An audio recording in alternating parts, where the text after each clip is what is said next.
श्री स्वामी समर्थ सर्वांना.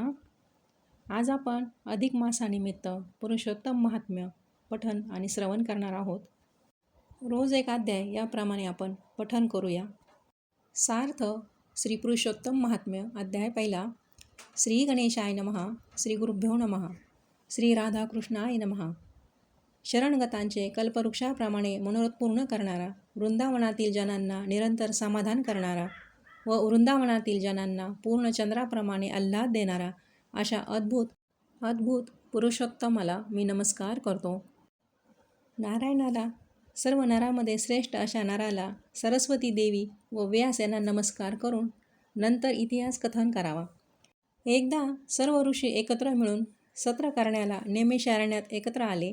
त्यात प्रमुख ऋषी असित, देवल, पैल, सुमंतू, पिप्पलायन, सुमती, काश्यप, जबाली, भृंगू, अंगिरा, वामदेव, सुतीक्ष्ण, शरभंग, पर्वत, आपस्तंभ, मांडव्य, अगस्त्य, कात्यायन, रथितर, ऋभु, कपिल, रैभ्य, गौतम, मृदल, कौशिक, गालव, ऋतु, अत्री, बभ्रू, त्रित, शक्ती, बुध, वैधायन, वसु, कौंडिन्य, पृथु, हरित, धूम्र, शंकू, संस्कृती, शनी, विभांडक, पंक, गर्भ, कानाद, जमदग्नी, भरद्वाज, धूमुप, मौन भार्गव, कर्कश, शौनक, महातपस्वी शतानंद, विशाल, विष्णुवृद्ध, जर्जर, जय, जंगम, पार, पाशधर,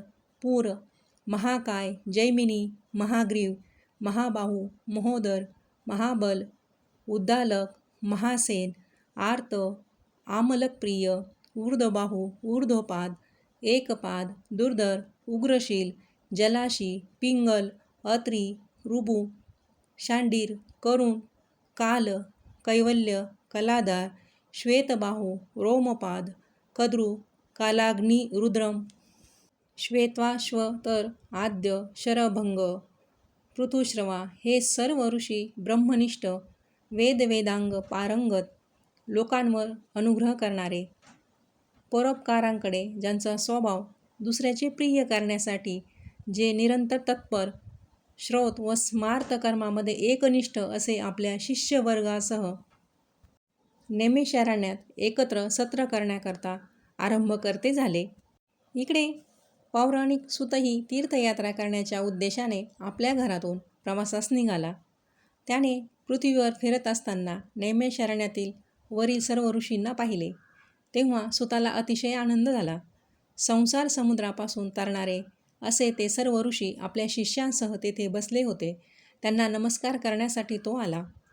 त्या ऋषींनीही आपल्याकडे येणाऱ्या सुताला अवलोकन केले.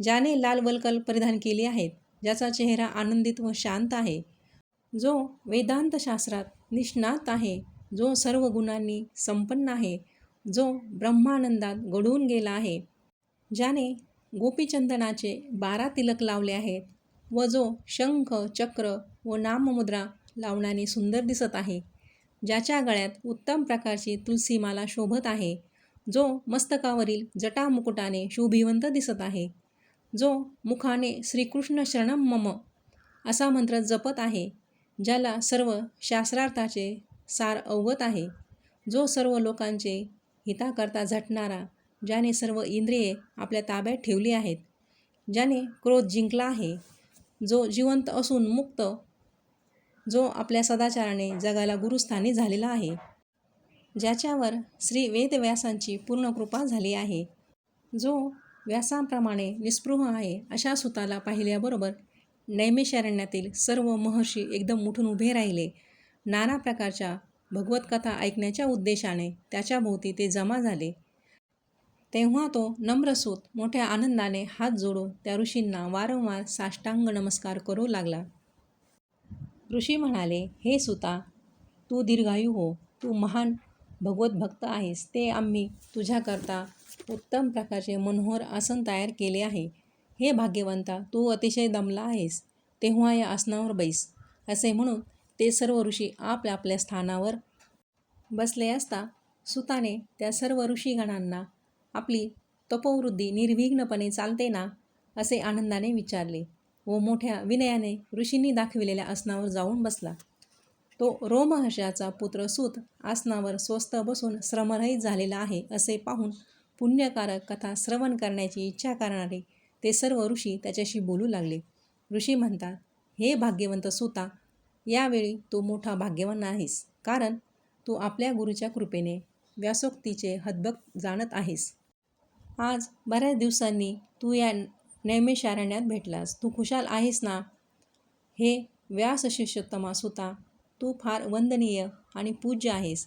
हे भाग्यवंता, या असा संसारात ऐकण्यासारख्या हजारो गोष्टी आहेत, पण त्यात श्रेयस्कर, सारभूत व थोडक्यात असून तुला भावलेले व जे संसार समुद्रात बुडणाऱ्यांना पार नेणारे व कल्याणकार असे जे असेल ते आम्हाला सांग.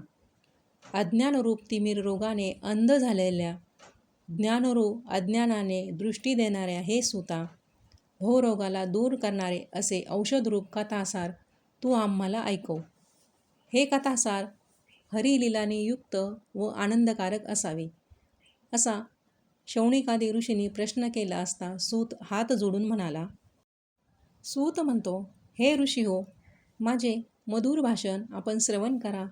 मी प्रथम घरातून निघालो. तो पुष्कर नामक तीर्थावर आलो.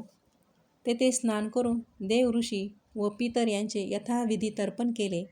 तेथून निघालो तो सर्व बंधनापासून मुक्त करणाऱ्या अशा यमुना तीर्थावर आलो. नंतर क्रमाक्रमाने सर्व तीर्थ करीत गंगा नदीवर प्रयागास आलो. नंतर काशी क्षेत्रात येऊन पुढे गयेस गेलो. तेथे पितृयज्ञ करून नंतर कृष्णावेणी तीर्थावर आलो. तेथे स्नान करून गंडकी तीरी पूलहाश्रमावर आलो. नंतर धेनुमती नदीत स्नान करून सरस्वती तीरावर 3 दिवस राहिलो. पुढे गोदावरीची यात्रा केली. पुढे क्रमाने कृतमाला, कावेरी, निर्विंध्या, ताम्रवर्णी, तापी, आकाशगंगा, नंदा व सर्व कल्याण देणारी नर्मदा यांच्या यात्रा केल्या. पुढे चम्रवंती नदीची यात्रा करून सेतुबंध रामेश्वराची यात्रा केली. पुढे नारायण देवाचे दर्शन घेण्यासाठी बद्रिकाश्रमात गेलो. तेथे नारायणाचे दर्शन घेऊन नमस्कार केला व त्यांचे स्तवन केले व तपस्व्यांना नमस्कार करून सिद्धक्षेत्रास आलो. याप्रमाणे सर्व तीर्थे फिरत फिरत आता कुरुक्षेत्रास आलो. नंतर जांगल देश पाहून हस्तिनापुरात आलो. तेथे असे ऐकले की परीक्षिती राजा राज्य सोडून पुष्कळ ऋषीसह वर्तमान महापुण्य गंगातीराला गेला. तेथे गंगातीरी मोठमोठे सिद्धाने शोभणारे सिद्ध योगी व देवर्षी जमले. त्यात कित्येक निराहारी, वात आहारी, उदकाहारी, पर्णाहारी, श्वासाहारी, फलाहारी व फेनाहारी होते. हे ऋषी हो, असा तो दिव्य समाज पाहण्यासाठी मीही तेथे गेलो असता, जो ब्रह्ममय झालेला महाप्रतापी, महातेजस्वी भगवान महामुनी व्यासपुत्र शुकदेव, ज्यांचे मन श्रीकृष्ण चरणकमलांच्या ठिकाणी घडून गेले आहे, असा तेथे आला. ज्यांचे वय 16 वर्षाचे आहे, कंठशंखाच्या त्रिवेलीप्रमाणे शोभिवंत व उन्नत आहे, मुखावर स्निग्ध व कुरळे केस झाले आहेत, ज्यांचे गुडघे मासात गढून गेले आहेत, ज्यांची कांती पसरलेली आहे, ब्रह्मभूत असा अवधूत वेश धारण केल्यामुळे बायका व मुले यांच्या अंगावर धुरळा टाकीत व थुंकीत मागे लागले आहेत, ज्याचे शरीर धुळ्याने मलिन आहे, परंतु ज्याच्याप्रमाणे हत्तीस माशांची पर्वा वाटत नाही, त्याप्रमाणे डोलत डोलत चालत येणारा अशा महामुनी शुकदेवाला पाहिल्याबरोबर सर्व ऋषी एकदम उठले व आनंदाने हात जोडून उभे राहिले. शुकदेवाची अशी योग्यता पाहून त्याच्या मागे लागलेल्या बायका व मुले एकदम दूर झाली व मोठ्या महात्म्याचा अपराध केल्यामुळे त्यांना पश्चाताप होऊन त्यांनी शुकदेवास नमस्कार केला व ती आपापल्या घरी निघून गेली. तेथे शुकाला उत्तम प्रकारचे उच्चासनावर बसून सर्व ऋषी कमलाच्या पाकळ्याप्रमाणे शुकाच्या भोवती बसले. ज्ञानरूप महाब्दीला चंद्राप्रमाणे उच्च मिळविणारा असा व्यासात्मज भगवान शुकदेव आसनावर बसून ब्राह्मणांनी केलेली पूजा ग्रहण करीत असता जसा आकाशात तारांगणाने युक्त चंद्रमा शोभतं त्याप्रमाणे शोभू लागला.